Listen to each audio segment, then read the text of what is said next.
नमस्कार, आप देख रहे हैं प्राइम टीवी और मैं हूं आपके साथ नंदिनी यादव। वक्त हो गया है उत्तर प्रदेश की बड़ी खबरों का रुख कर लेते हैं खबर की ओर। देश में आज कारगिल विजय दिवस की 24वीं वर्षगांठ को मनाया जा रहा है, जहां लखनऊ के कारगिल स्मृति वाटिका पहुंचकर उत्तर प्रदेश के मुख्यमंत्री योगी आदित्यनाथ ने शहीदों को श्रद्धांजलि अर्पित की। इस दौरान दोनों डिप्टी सीएम केशव प्रसाद मौर्य और ब्रजेश पाठक, वित्त मंत्री सुरेश खन्ना, नगर विकास मंत्री AK शर्मा और लखनऊ मेयर सुषमा खरकवाल भी मौजूद रहीं। वहीं शहीदों को याद करते हुए सीएम योगी ने कहा कि एक विषम परिस्थितियों में कारगिल युद्ध लड़ा गया और भारत की धरती से आतंकवादियों को खदेड़ने में हमारे सैनिकों की सफलता मिली थी।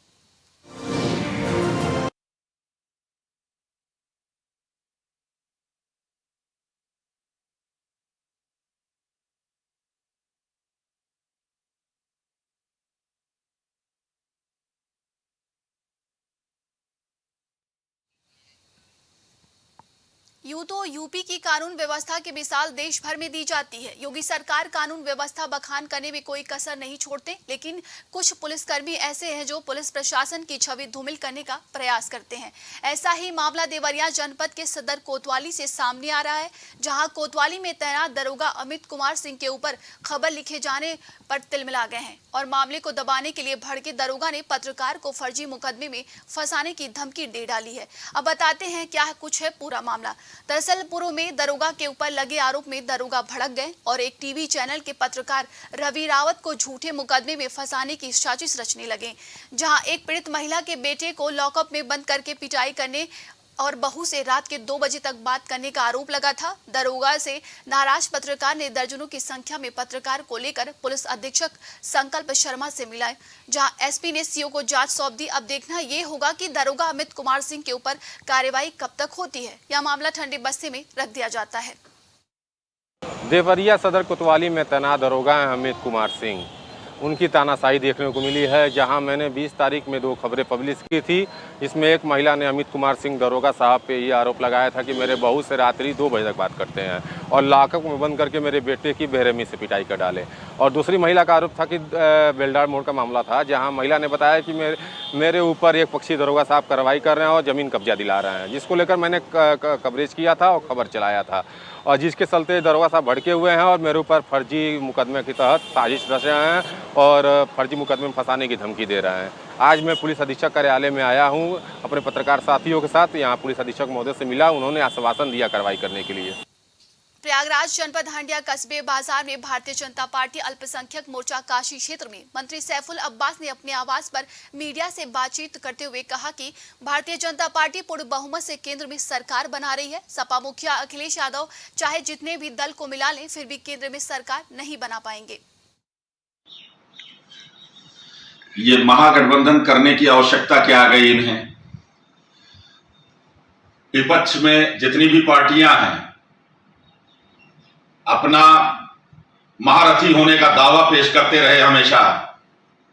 आज क्या ऐसी जरूरत आ गई कि सबको महागठबंधन करने की आवश्यकता पड़ गई? जनता को पूछना चाहिए कि आज महागठबंधन करने की आवश्यकता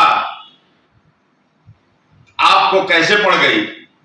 और महागठबंधन कभी आपने भाजपा के खिलाफ किया भी है और उसका परिणाम भी देखा है। जनता जानती है, जनता समझती है, इनके पास कोई मुद्दे नहीं। फरीदाबाद में विधायक नयन पाल ने भूपेंद्र सिंह हुड्डा पर तंज कसा है। उन्होंने कहा है कि आजादी के बाद देश में सबसे ज्यादा राज कांग्रेस का रहा है, लेकिन कांग्रेस ने 75 साल और प्रधानमंत्री नरेंद्र मोदी के 9 साल के विकास कार्यों की तुलना की जाए तो बीजेपी भारी पड़ती है। कांग्रेस के भूपेंद्र सिंह हुड्डा का तो ये भी नहीं पता है कि विकास किस तरीके से किया जाता है। दरअसल विधायक गाँव में 24 लाख की लागत से बनने वाली सीमेंटेड रोड का शुभारंभ करने के लिए पहुंचे थे। इस मौके पर उन्होंने कहा कि 12 करोड़ की लागत से कई गाँव में सभी टूटी हुई सड़कों को बेहतर बना दिया जाएगा। देखिए, ये मेरे 7 गांव हैं जो पिछले दिनों नगर निगम में चले गए थे, और जब से नगर निगम में गए हैं मैं समझता हूं कि इनकी जो हालत है वो बिल्कुल ठीक नहीं थी। पानी यहां पर भरा रहता है, सड़कें, चौपाल, जितने भी काम पंचायत कर रही थी वो सारे काम अधूरे पड़े हैं। अब लगभग 13 करोड़ रुपए की लागत से हमने इन 4 गाँवों का, जिसमें थोड़ा सा पैसा मलेरना के लिए है, चंदावली के लिए, बाकी के 4 गांव मच्छगर, नवादा, मुजेड़ी और आपका सोतई, इन 4 गांवों के लिए उसमें सबसे ज़्यादा पैसा है। इनमें लगभग 12 करोड़ रुपए की लागत से जितनी भी हमारी सड़कें हैं, जितनी भी हमारी चौपाल हैं, या जो भी काम अधूरे पड़े थे, चाहे वो किसी भी समाज की चौपाल है, चाहे एससी चौपाल है, चाहे गुर्जर भाइयों की चौपाल है, चाहे हमारे जाट भाइयों की चौपाल है, कई चौपालें अधूरी पड़ी हैं, तो उन सब पर काम किया जाएगा। कानपुर में सरकारी जमीन पर मंदिर और अंबेडकर की मूर्ति रखने को लेकर क्षेत्रीय लोगों ने हंगामा कर दिया। विवाद बढ़ने के बाद मौके पर पुलिस तैनात कर दी गई। बताते चले कि इससे पहले भीम आर्मी ने इस विवाद को लेकर रतनपुर चौकी का घेराव किया था। कई महिलाएं मंदिर निर्माण की मांग को लेकर धरने पर बैठी। जानकारी मिलते ही सैकड़ों लोगों की भीड़ इकट्ठा हो गई। हालांकि पुलिस ने मौका रहते ही महिलाओं को समझा बुझाकर मामले को शांत कराया। हमारे रतनपुर कॉलोनी क्षेत्र में जो सरकारी कॉलोनियाँ हैं, केडीए की कॉलोनी है, उसके सामने ही एक पार्क है।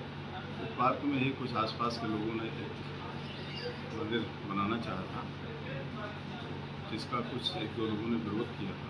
इनको बता दिया गया है कि प्रचलित नियमों के अनुसार सार्वजनिक एक सरकारी ज़मीन पर कोई भी धार्मिक स्थान नियमानुसार बिना अनुमति के नहीं बनाया जा सकता है। अतः इस संबंध में कोई भी अनुमति प्राप्त करने के पश्चात ही कोई निर्माण कार्य होगा। मौके पर शांति है, सबको समझा दिया गया है। उद्यान विभाग के अधिकारी भी आ गए हैं और वह भी नियमानुसार विधि कार्रवाई कर रहे हैं। हरदोई के हरपालपुर इलाके में गांव के बाहर कार और बाइक में टक्कर हो गई, जिससे बाइक दूर जाकर गिरी और एक व्यक्ति गंभीर रूप से घायल हो गया।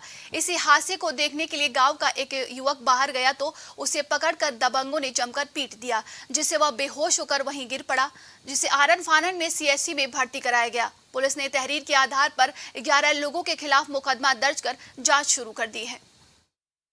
ये थाना हरपालपुर में चकरता गांव है। वहाँ पे धीरूपाल अपने बोलेरो से जा रहे थे और उधर से अमरेश सिंह है, वो बाइक से आ रहे थे।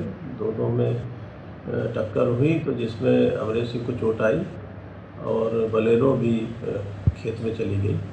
उस घटना को देखने के लिए गांव के कुछ लोग इकट्ठा हुए थे और उनमें फिर मारपीट आपस में हो गई। घटना को संज्ञान में लिया गया है और शिव कुमार शुक्ला की तरफ से मुकदमा दर्ज किया गया है।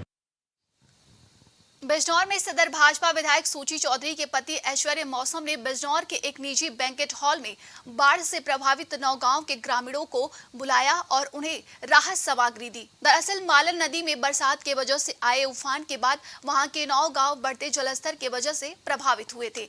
सामग्री में 10 किलो आटा, 5 किलो चावल और सभी जरूरत का सामान बाढ़ से प्रभावित गाँव के लोगों को दिया गया है। गाजियाबाद में बारिश से जहां लोगों को राहत मिली है, वहीं बरसात से हो रहे जलभराव ने मुसीबत पैदा कर दी है। हाईवे से लेकर गली मोहल्ले की सड़कों पर पानी भर गया है। गाजियाबाद के पौष इलाका इंदिरापुरम में बारिश से सड़कों का हाल बेहाल हो गया है, जिस वजह से स्कूल के बच्चे सुबह सुबह पानी से होकर स्कूल जाने को मजबूर है।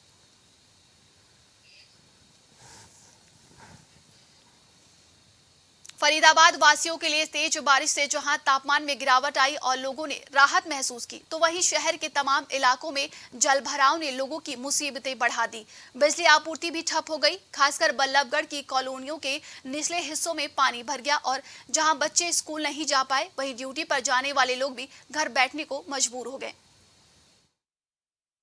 भैया देख ले, पानी भर रहा, कैसे भर रहा है। 2 दिन तो इतनी गर्मी हो रही बहुत ज्यादा, और अभी बारिश हुई है, थोड़ी गर्मी में राहत मिली है, और ये पानी देख ले कैसे भर रहा है, निकलने को रास्ता ना है।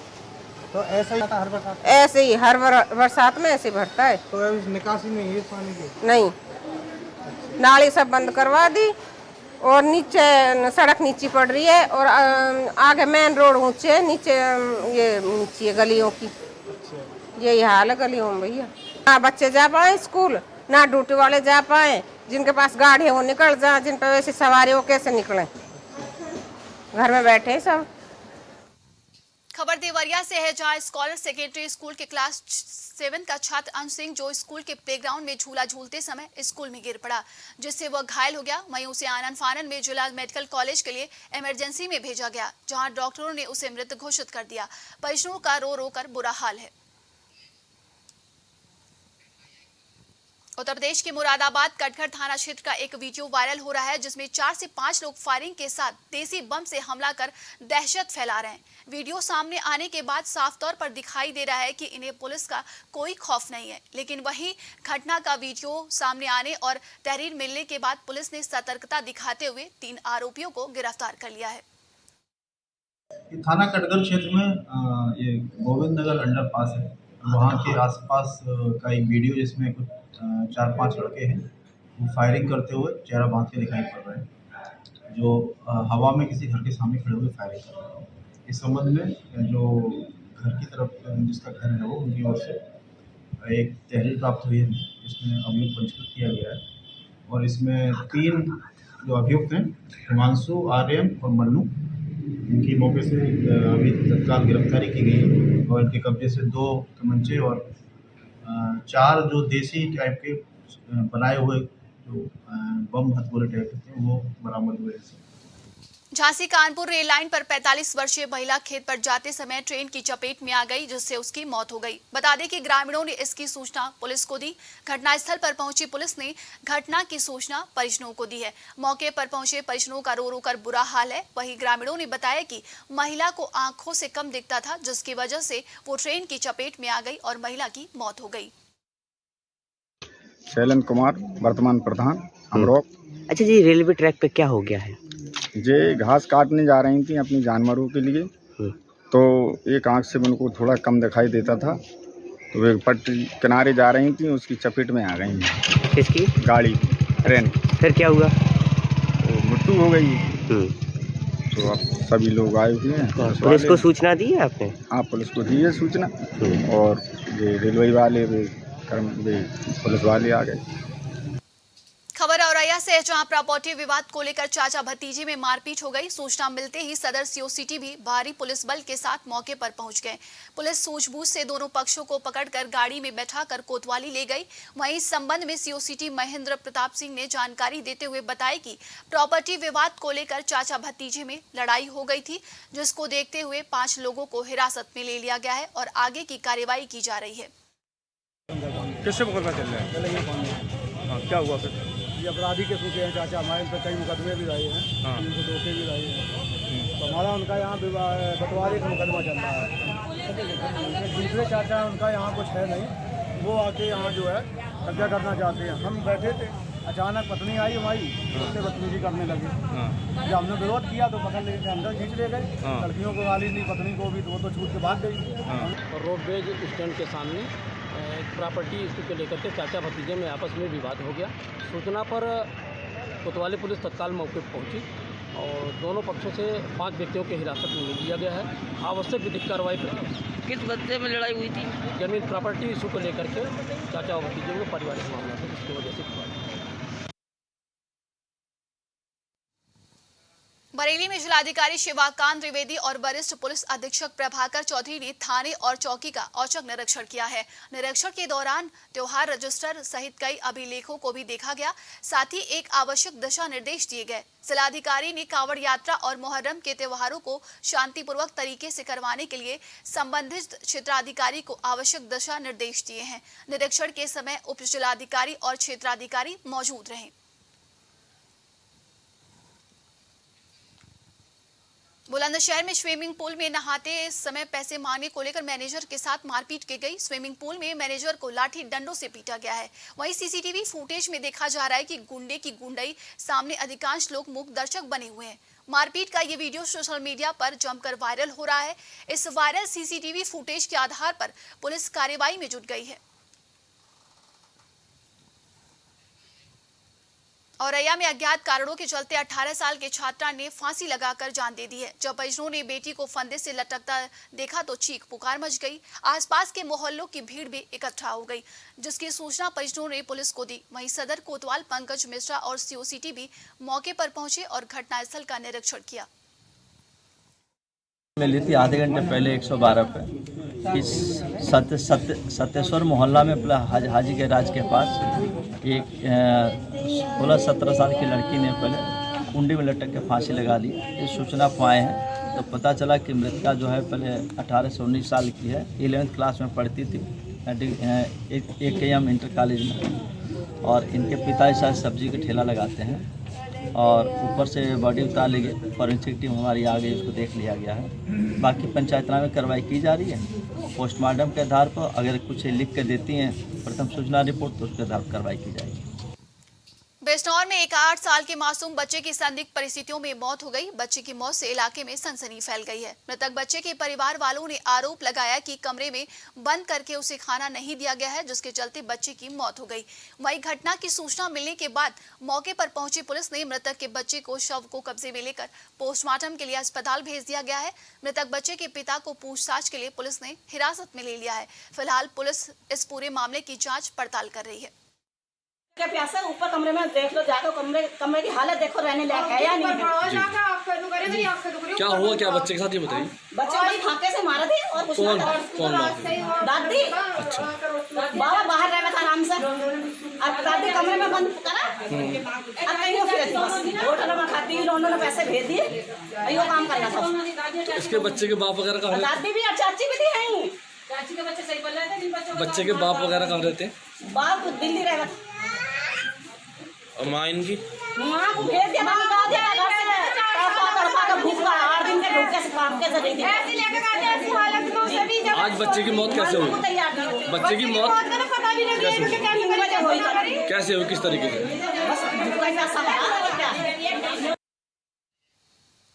अभी के लिए उत्तर प्रदेश की खबरों में बस इतना ही। देश दुनिया की तमाम खबरों के लिए देखते रहिए प्राइम टीवी।